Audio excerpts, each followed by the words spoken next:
إن ربك لبالمرصاد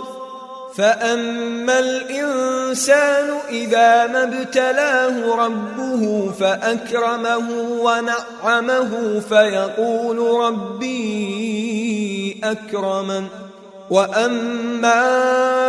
إذا ما ابتلاه فقدر عليه رزقه فيقول ربي أهانن